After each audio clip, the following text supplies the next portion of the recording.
watching a CNBC TV 18 special show on Invest Karnataka 2016. Now, when you talk about Karnataka, you have to talk about the world of IT and the world of startups. In many ways, Karnataka is the startup and the IT hub of not just the country, but in many ways of the world as well.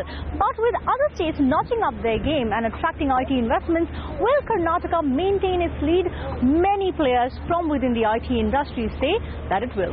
Competition is always good, but having said that, when I talk to IT companies, when they look at expanding, when they want unique talent, the number one location they go to is Bangalore. Companies will need to devise their own strategies based on which markets and which sectors and which segments of technology that they are actually focused on. It's been phenomenal to be operating out of this state, right? We've seen a lot of sort of highly skilled people, great innovation, safer city and things like that. But obviously there's so much investment that's come in, there are so many people that have come in, and the government's grappling with how to make sure that the city doesn't burst out of its seams. I think that's the area of focus.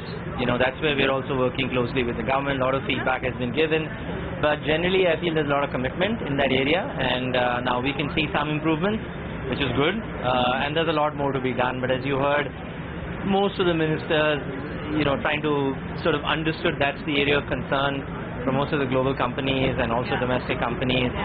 But good work going on in that area. Cisco is one of the largest development centers in the country within Bangalore. What is the kind of expansion that you're looking at in terms of investment, in terms of building your employee base, and also what is the larger footprint that you're looking at garnering as far as the overall India market is concerned? So, last year when our chairman was here, he had made a commitment of $40 million incremental investment into taking more space in Bangalore, setting up new facilities. We are going to open that in March. That's what I spoke about in my speech today. So we're ready to go. We've built that as a smart city, right? And our employees are citizens working in that smart city. So world-class center.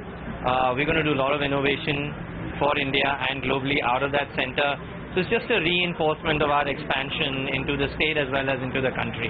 Bangalore, or Karnataka for that matter, is known for some big corporate names that have helped to build and encourage public-private partnership. CNBC TV 18 spoke to Kiran Mazumdar-Shaw, one of such names. I think Karnataka government is extremely responsible and responsive to what industry needs are all about.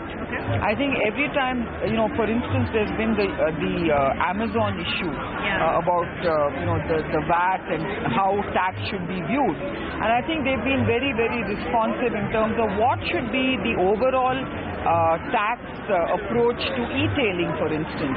So I think they don't just basically respond to individual needs, but I think they take it as a holistic need of the sector. So I think Karnataka has been very, very visionary in the sense that they have looked at specific sectoral needs of taxation and incentives, and they've dealt with it. So I think from that point of view, I think they have tried to do as much as they can to incentivize industry.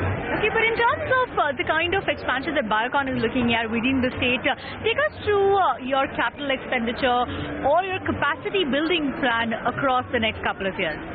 So, Biocon has invested significantly over the years. I mean, to date, we have invested over 3,000 crores in Bangalore itself, and we have already pledged to invest another 2,000 crores over the next 3 years. So I think that the investments are significant. It will be anywhere between 5,000 to 10,000 crores over the next 5 to 10 years. And I think the reason why we have decided to make this kind of investment in Bangalore and in Karnataka and in Mangalore is because we found the government very, very supportive. They are true partners in ensuring that investors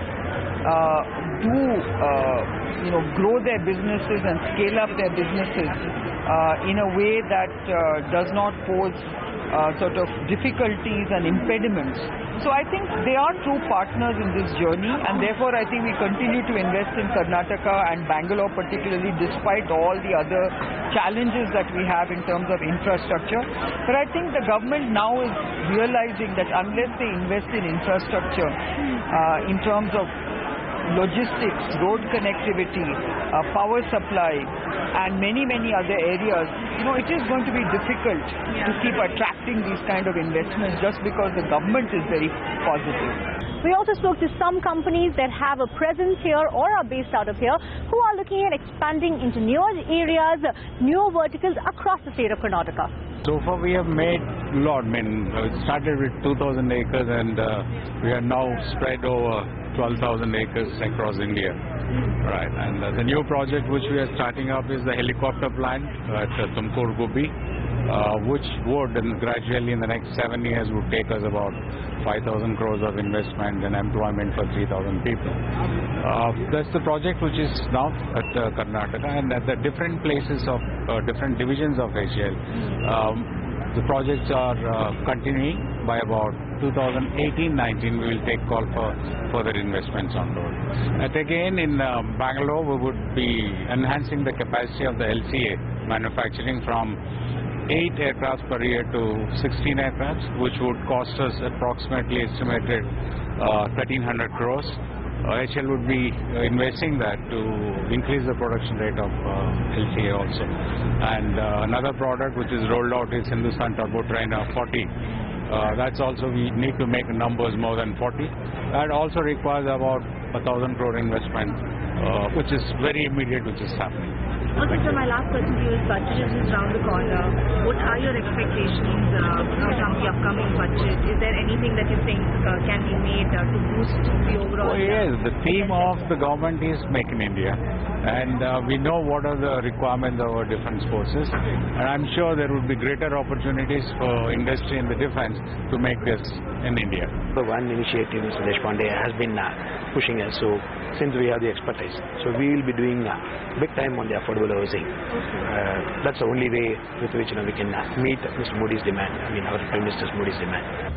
The aim of Invest Karnataka 2016 has been to attract investment and large capital across key sectors like high-tech, manufacturing, telecom, defense, aerospace, road and transport, and even the very crucial area of steel and metal and mining have been promised across the state of Karnataka. With that, it's time to wrap up this special edition. Many thanks for watching.